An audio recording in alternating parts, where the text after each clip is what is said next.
Welcome everyone, this is an introduction to the format and some tips and advices for the PET exam.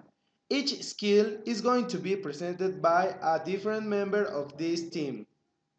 Here is a brief explanation of what the PET exam is. The Cambridge English Preliminary PET qualification shows that you have mastered the basic skills of the English language and now you can put them in practice for everyday use with an official validation. This exam is the logical step between the application of the Cambridge English Key (CAT) and the Cambridge English First (FCE). Welcome everyone, this is Roman. I'm going to be explaining you about the reading section, but first, here's an introduction to the reading and writing papers. The reading has 5 parts, and the writing paper has 3. The time for both of these sections is 1 hour and a half. Both of these parts combined are the 50% of the grade in the PET exam. In the first part of the reading section, there will be 5 short signs, messages, notes, postcards, email, etc. And there will be 3 different answers for each one of them. You will have to choose the one that suits or describes better what is trying to be said in the message. An advice for this part may be trying to understand the main ideas that are trying to be given in each short text. And according to that, you will choose the one that's more accurate to the description. In the second part of the reading section, there will be 5 descriptions of people and 8 texts to read. According to the instructions, you'll match the 5 of them to the ones that suit better for the description given about what each person looks for or wants. An advice for this part is to practice reading comprehension by reading long, descriptive texts that match different types of ideas. In the third part of the reading section, there will be an exercise about true or false statements. This part shows a long text, and above it, there are 10 sentences that you will have to identify as true or false. You should look for any resemblance in the sentences and be accurate in finding the difference between them. Sometimes it can be a verb or if the noun is on plural or singular. Part 4. Multiple choice. This part is about a long text and 5 questions. You will choose the correct answer according to the text. The advice from the first section can also be applied in this one, as it is an matching exercise. Reading comprehension is a fundamental part of it. Extracting the main ideas of the text could make the difference in time. Part 5. Multiple choice clause.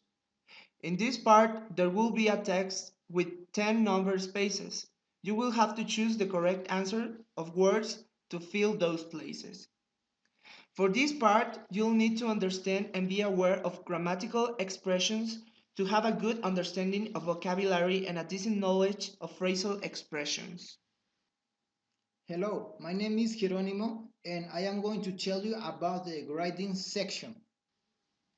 Part 1. In this part is about 5 questions. For each one, there is a one complete sentence and a second sentence that has a missing part. You have to complete the second sentence in order to mean the same thing that is in the third sentence. Some advices to practice this part are to read dialogues for movies or going to a conversation club and listen to people talk in English. Doing this thing, you will gain vocabulary. Part 2. In this part, you are given a specific instruction that tell you who to write, what you need to say in the postcard, note, email, etc. It is required a minimum of 35 words and a maximum of 45. Some advices for this part could be the use of social media such as Facebook, Twitter, WhatsApp, etc. to write short messages to friends. Part 3. In this part, you are given two choices to write an informal letter or a story. It is required to write about 100 words. Some advices are to read books in English with an easy vocabulary that help us to develop a better understanding. Hi, this is Jair and I'm going to talk about listening section.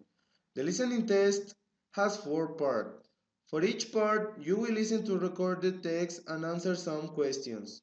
Each recording will be repeated once. The value of the listening stage will be 25% of the pet. Part 1. Multiple choice. You are going to listen 7 short recordings. In this part, there is a question and 3 pictures for answer. Then you have to choose the right answer. You need to identify the key information on the recording. The advice for this part is to practice your hearing short conversation and writing down the most important information in them. Part 2. In this part, you will listen to one person speaking or an interview. There are 6 questions. You have to listen to a longer recording and choose the right answer. You need to find specific information. The previous advice applies for this one as well. Part 3. Gap fill. In this part, you will listen a longer monologue of one person speaking. You are going to find 6 pieces of information missing. You have to listen to recording and fill the missing information. The advice is to watch movies with subtitles in English in order to practice your understanding regarding pronunciation. Part 4. True, false. In this part, you will listen to a conversation and identify which sentences is true and which is false. As an advice, you should go to a conversation club or to hear other people talking. Hello, this is Luis, and I am going to be explaining about the speaking section. The speaking test has 4 parts, and you take together with another candidate. There are 2 examiners. One of them talks to you and the others listen. The speaking test has a value of 25% of the PET exam. Part 1. Interview. In this part, you need to give information about yourself. Introduce yourself, your name, experiences from the past, your age, where you study and why, where you live and future plans. Some advice are to go and meet new people in order to introduce yourself to them and have a free conversation. Part 2. In this part, the examiner is going to give you a picture and describe a situation to you. You have to talk to the other candidate and decide what is the best option or suggestion for this situation.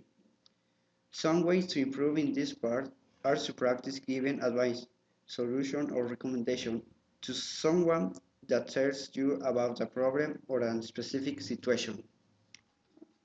Part 3. Extended term. In this part, the examiner is going to give you a photograph and you talk about it.